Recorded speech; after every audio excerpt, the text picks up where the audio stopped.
नमस्कार साथियों, आपका हार्दिक स्वागत है एग्री प्रो के डिजिटल प्लेटफॉर्म पे। जो हमारी पिछली क्लास थी वो थी बॉटनिकल क्लासिफिकेशन पे, जिसमें हमने दो प्रकार के क्लासिफिकेशन देखे थे। बॉटनिकल क्लासिफिकेशन की हमारी पिछली क्लास थी, उसमें हमने एक बीजपत्री,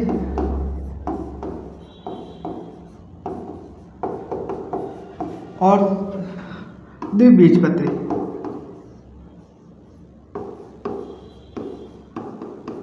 दो चीज़ें देखी थी।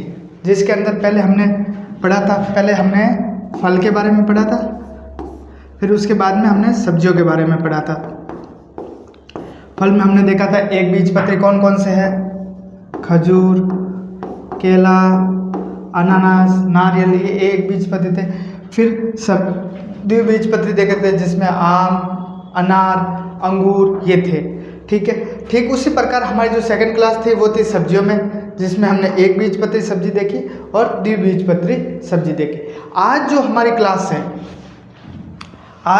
क्लास है वो रहने वाली है दो छोटे छोटे टॉपिक के। ज़्यादा लंबी क्लास नहीं है, दो छोटे छोटे टॉपिक है जो जल्दी कवर हो जाएंगे, जिसमें कभी कभार कोई सवाल पूछ लेता है एग्जाम्पल के तौर पे। जो पहला टॉपिक है वो क्लाइमेट्रिक और नॉन क्लाइमेट्रिक के ऊपर है। ठीक है, पकने के आधार पर पहला जो टॉपिक है हमारा वो पकने के आधार पर है। ठीक है, फल और सब्जियों के पकने के आधार पर, श्वसन के आधार पर भी कह सकते हैं इसको। ठीक है, अब इसमें क्या देखते हैं, पहले है क्लाइमेट्रिक। ये दो प्रकार का होता है, एक होता है क्लाइमेट्रिक, एक होता है नॉन क्लाइमेट्रिक। क्लाइमेट्रिक में देखते हैं कि ऐसे पौधे, ऐसे फल जो तोड़ने के बाद पक जाते हैं उसे क्लाइमेट्रिक कहते हैं। ठीक है, जिसको तोड़ के कुछ समय तक रख दिया जाए, ऐसे कैसे वो पक जाते हैं अपने आप, उसे कहते हैं क्लाइमेट्रिक। ठीक है, अब देखो क्लाइमेट्रिक सर्वप्रथम शब्द किसने दिया, शब्द दिया का किड एंड वेस्ट ने प्रयोग किया था। किड एंड वेस्ट ने सबसे पहले इस शब्द का प्रयोग किया था, 1927 के अंदर किया था। कब किया था, 1927 के अंदर सबसे पहले क्लाइमेट्रिक जो शब्द दिया था, क्लाइमेट्रिक जो शब्द दिया था वो किसने दिया था, किड एंड वेस्ट ने दिया था 1927 के अंदर। ठीक है, क्लाइमेट्रिक में होता क्या है, मैंने बताया कि ऐसे फल जो तोड़ने के बाद पक जाते हैं, मतलब पौधे से अलग कर लिए पकने से पहले, फिर उनको रख दिया जाए तो वो क्या होता है, पक जाते हैं। ठीक है, उन फलों में बात करें तो कौन कौन से, देखो इसमें होता क्या है जनरली कि इसमें पकते समय किसकी दर बढ़ जाती है, इथाइलिन की दर बढ़ जाती है। पकते समय श्वसन के रूप में इथाइलिन की दर बढ़ जाती है और इनको तोड़ने के बाद पकाया जा सकता है या पक सकते हैं। इसमें मेनली जो पूछा जाता है वो पूछा जाता है आपके उदाहरण, कि भाई कौन कौन से उदाहरण है। उदाहरण की बात करें तो फल के अंदर बात करें तो आम, पपीता, केला, अमरूद, सेब, बेलपत्र, चीकू, सीताफल, खजूर, ये सारे ऐसे एग्जाम्पल हैं जिनको अपन पकने की पहली अवस्था में तोड़ देते हैं। ठीक है, और फिर पक जाते हैं बाद में। इनसे फ़ायदा क्या होता है कि अगर अपन को एक स्थान से दूसरे स्थान पर कुछ फ्रूट को भेजना होता है, ठीक है, उनको कच्ची अवस्था में तोड़ के बेच सकते हैं, कुछ समय में पक जाते हैं। जैसे ओवर राइप हो जाते हैं कभी कभार केले, तो सड़ना शुरू हो जाते हैं। ठीक है, तो वो पकने के बाद भी, तोड़ने के बाद भी पक सकते हैं। ठीक है, सब्जियों में अगर बात करें कौन कौन से दो उदाहरण है, खरबूजा, एक टमाटर। ठीक है, इनको तोड़ने के बाद पकाया जा सकता है।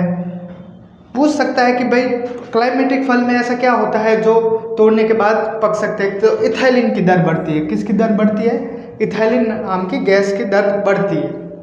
ठीक है, इनके मेनली जो याद रखने लायक है वो हमारे क्या है, इनके एग्जाम्पल है। ठीक, एग्जाम्पल अगर याद रह जाएंगे, इसमें ज़्यादातर एग्जाम्पल ही पूछे जाते हैं एग्जाम के अंदर, तो वही हमें याद करने हैं। ठीक है, नेक्स्ट इसका सेकेंड पार्ट दो भाग में बांटा गया था, मैंने पहले ही बताया।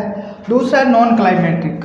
नॉन क्लाइमेट्रिक फ्रूट कौन से होंगे, तो इसमें क्या होता है, पकते समय इथाइलिन की दर में कमी होती है। क्लाइमेट्रिक में क्या होता है, क्लाइमेट्रिक में इथाइलिन की दर बढ़ती है और नॉन क्लाइमेट्रिक में क्या होता है, इथाइलिन की दर घटती है। ठीक है, तो इन तोड़ने के बाद इनको नहीं किया जा सकता, पकाया नहीं जा सकता। ठीक है, इसलिए इनको पौधों पे ही पकाया जाता है फिर तोड़ा जाता है। इसमें कौन कौन से उदाहरण है कि नींबू वर्गीय फल, नींबू वर्गीय में संतरा, नींबू, मौसम्बी, ठीक है, अंगूर, अनार, बेर, आंवला, पाइनएप्पल, लीची, स्ट्रॉबेरी। ठीक है, ये सारे फल हैं, इनको क्या करना होता है, पेड़ पे ही पकाना पड़ता है, पूरे पक जाने के बाद तोड़ा जाता है। ठीक है, फिर सब्जियों की बात करें, तरबूज, खीरा और कद्दू, ये 3 ऐसी सब्जियां हैं जिनको तोड़ने के बाद ही नहीं पकाया जा सकता। पकाते समय मतलब तोड़ते उसी समय है जब ये पक जाते हैं। ठीक है, अब देखो इथाइल अवशोषक क्या होता है।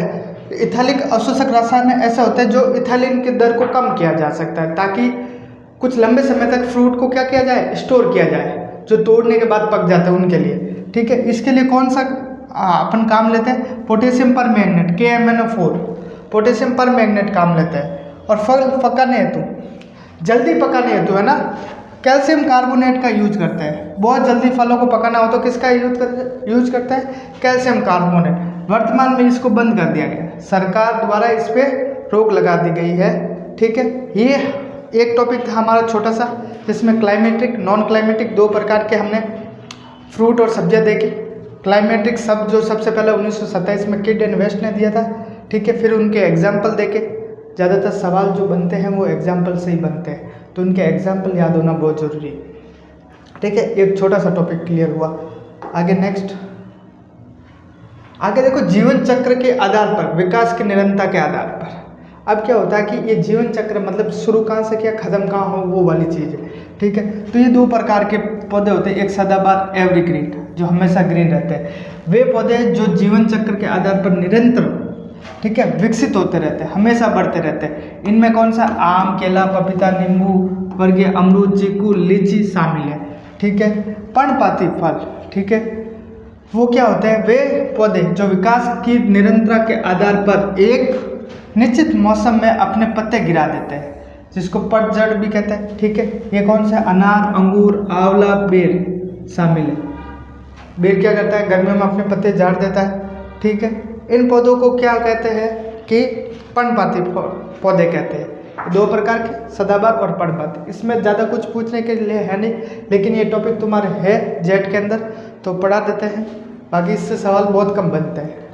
ठीक, ये 2 हमारे छोटे छोटे 2 टॉपिक थे जो क्लियर हो गए। इसमें ज़्यादातर याद रखने लायक जो हमारे हैं वो क्लाइमेट्रिक में है। क्लाइमेट्रिक में भी हमें क्या याद रखना है, इनके एग्जाम्पल, जैसे क्लाइमेट्रिक फल कौन से, आम, पपीता, केला, अमरूद, सेब, बेलपत्र, चीकू, सीताफल, खजूर। सब्जियों की बात करें तो खरबूजा और टमाटर, ये सारे हैं, तो इनके एग्जाम्पल याद रखना बहुत ज़रूरी है। बाकी इनमें कुछ विशेष नहीं है। ठीक है, इनसे रिलेटेड 2 सवाल हम क्लास के बाद जो हमारा रहता है सवाल के लिए। ठीक है, पहला सवाल है, सर्वप्रथम किस वर्ष में किड एंड वेस्ट ने क्लाइमेटिक शब्द का प्रयोग किया था, सर्वप्रथम।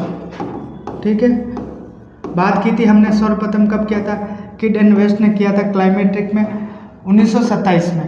कब किया था, 1927 में। इसका एग्जाम्पल पहला राइट होगा।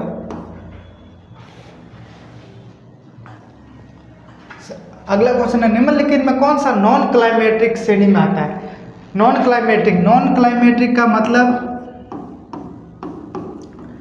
क्लाइमेट्रिक का मतलब ऐसे जो पेड़ पे ही पकते हैं, पेड़ पर ही पकते हैं, तोड़ने के बाद नहीं पकाया जा सकता। ऐसे कौन से, केला पकाया जा सकता है तोड़ने के बाद, चीकू पकाया जा सकता है, सेब देखो मार्केट में, ये देखो केला, सेब, ये चीकू, ये मार्केट में आप कच्चे भी देखते हो। ठीक है, ज़्यादातर तो केले देखते हो आप हरे कलर के, फिर धीरे धीरे पक जाते हैं वो। अंगूर एक ऐसा है जो कैसा है, नॉन क्लाइमेट्रिक है। कैसा है, नॉन क्लाइमेट्रिक। तो इसका आंसर क्या होगा, सी होगा। इसका आंसर क्या होगा, सी।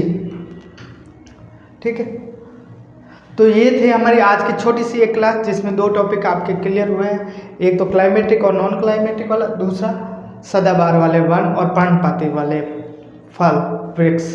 ठीक है, इनमें से जो सबसे इम्पोर्टेंट रहता है वो क्लाइमेट्रिक और नॉन क्लाइमेट्रिक के एग्जाम्पल रहते हैं। बाकी दूसरे वाले टॉपिक्स में इतने सवाल नहीं पूछे जाते, और उसमें से भी आपको उदाहरण याद करनी है उनके। ठीक है, तो आशा करता हूँ कि आज की क्लास आपके लिए काफ़ी उपयोगी रहे। धन्यवाद।